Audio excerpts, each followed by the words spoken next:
get started here for our 11 o'clock panel. It's the CEO Roundtable on CDN and the telecom ecosystem, which is a hot topic for many of us. So I appreciate you guys joining us, both here in our audience as well as at home with our viewers or JSA TV. I am very honored and excited to introduce to you one of my dear friends in the industry, Mr. Rob Powell.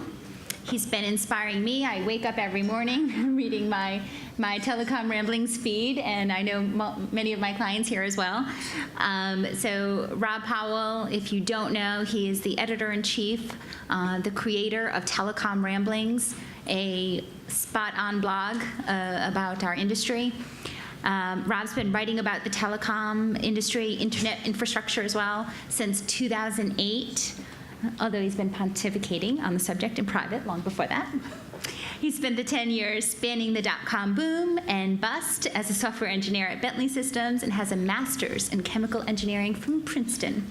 So Rob also splits his time between New Jersey and Beijing, and we've been so honored. He flew from Beijing this Monday just to be here with us, and we couldn't be more honored. He's going to be our moderator, and he will introduce our esteemed panelists here from our wonderful company. So thank you, and without ado, Rob.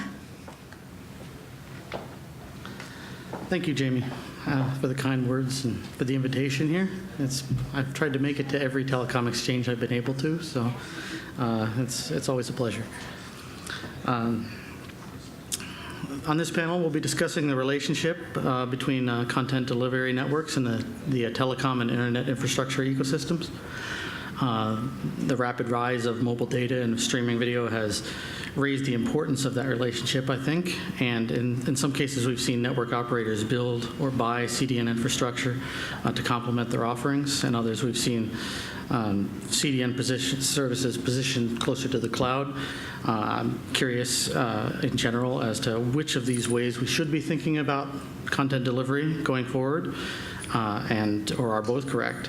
And we have 4 distinguished panelists with us today to give their thoughts on the subject.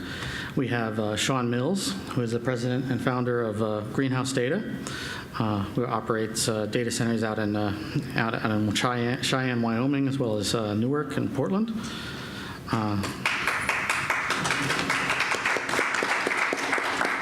He spent the last 15 years in technology and communications generally, and has founded several companies along the way. We have Matt Johnson, who's a Senior Vice President of Product and Strategy at Hibernia. And before that, of course, he came in from Media Extreme, so he's actually from the content business originally, as opposed to submarine cable side. And so he has a great deal of knowledge about the CDN, or the video industry.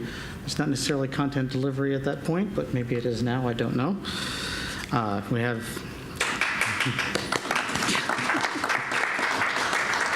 We have Mark Staudinger, who's a Vice President of Systems and Architecture at New York Internet, local boy. They operate data centers both here in Wall Street and across the river, far away in Bridgewater, New Jersey, closer to my home. He's the driving force also behind New York Internet's new FTW content delivery network that was announced, I think, part of it today.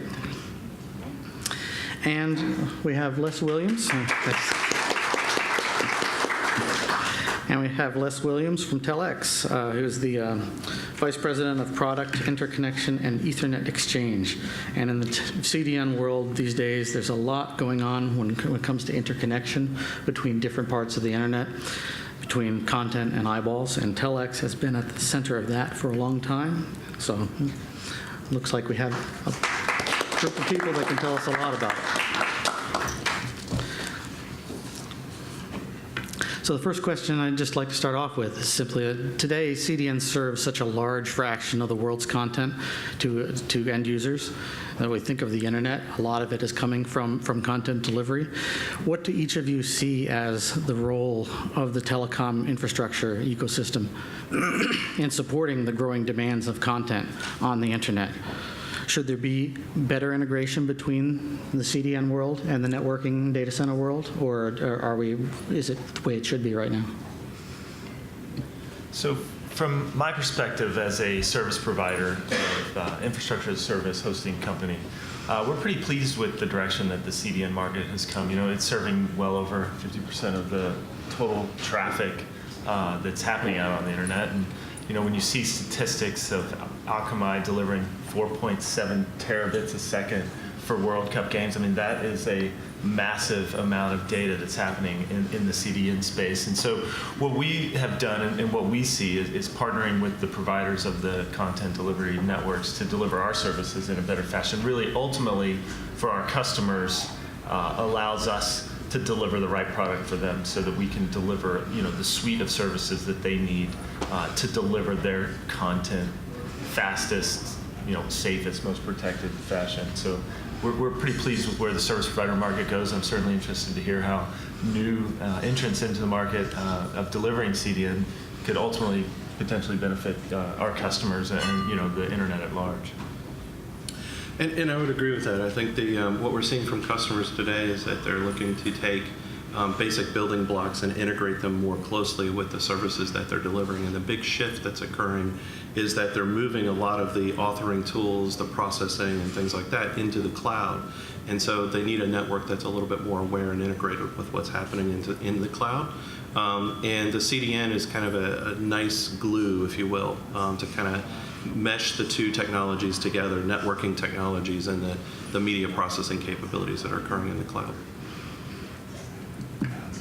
Yeah, I think the CDNs originally were making best use of what was available in terms of infrastructure and getting content quickly to people based on you know, the existing telecom infrastructure. And at this point, it's probably more important to understand the networks that are in place, especially the CDNs, and make sure that in terms of people who are delivering to end customers, that you have a good connection to the CDNs that they're using, not necessarily to the origin of the data. And from Telx's standpoint, where we sit, we have all of these players that converge within our facilities. We have 20 data centers across the U.S., and we, in most of these areas, we kind of operate the mid area, the points of interconnection for these facilities. So traditionally, when you would see CDNs, you know, doing connectivity between network nodes to build their CDN infrastructure, now you're beginning to see a little bit of a fluidity in that model, and you're beginning to see a little bit of a change in pattern by way of interconnection. So it's not only business CDNs putting backbones, but you're beginning to see different types of connectivity arrangements between the traditional telcos and the traditional CDN networks, the CDN networks, and other sinks or destinations for those contents that content providers are generating. So there's a lot in there. It's all good stuff, and in the last 2 years alone, I think 90% of the world's content was generated. So there's a real increase in data, and it's warranting the way people deliver those contents and ensuring the quality of experience end to end.